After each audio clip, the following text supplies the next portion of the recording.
తెనాల్లో ఉండే తను మార్నింగ్ టైలరింగ్ పని చేసుకుంటా సాయంత్రం పూట వెళ్ళి ఒక పార్టీ భావజాలానికి ఆకర్షితులై సభ్యత్వం చేసి ఇది మన పార్టీ అని చెప్పగలిగే ఒక తెనాల్లో ఒక చిన్నపాటి టౌన్లో ఉండే శివాన్ని ఎవరు గుర్తుపడతారు చెప్పండి.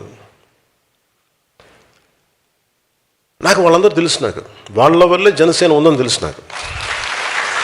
కాదది నేను అర్థం చేసుకున్నంతగా అంత ఓపికగా కనుక అందరూ అర్థం చేసుకుంటే ఈ పార్టీకి ఈ కార్యక్రమం ఈరోజు 22 లక్షలు కాదు, కోటి నిజంగా నేను చెప్పిన టైప్పుడు కానీ నన్ను అర్థం చేసుకున్న వాళ్ళకి పట్టుమని 10 మంది కనుకుంటుంటే నా చుట్టుపక్కల నేనేం మాట్లాడుతున్నాను, ఎట్లా కనెక్ట్ అవ్వ దాని మీద కనుక నేను చెప్పింది నాకేం చేయక్కర్లా, నేను చెప్పింది తూచా తప్పకుండా పాటిస్తే ఈ పార్టీకి నేను చెప్తాను కదా, తక్కువలో తక్కువ జనసేనది 1 కోటి మంది సభ్యత్వం ఉండేది ఈరోజు.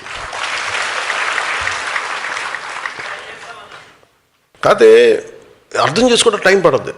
అంటే ఎవరితో మాట్లాడాలి, ప్రతి చిన్నపాటి ఈదురుగాలికి చెదిరిపోయే సమూహం మనకు అవసరం లేదు.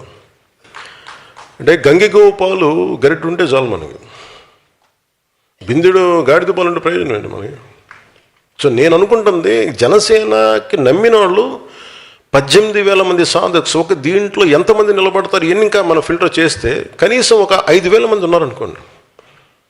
5,000 మంది, do think it's a small army? ఒక 100 మంది కూర్చోబెట్టి మాట్లాడితే సమూహాలు కదిలిపోతాయి, నిలబడాలి దానికి. అలాంటిది 18,000 మంది సాధకులు ఉన్నారు.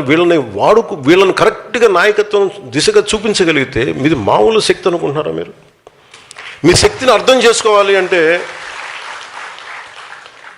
నేనే కూర్చోవాలనిపించింది నాకు. మీ శక్తి నాకు బాగా తెలుసు. అంటే నేను ఎందుకు మాట్లాడగలను, బలంగా ఎక్కడికైనా మాట్లాడగలంటే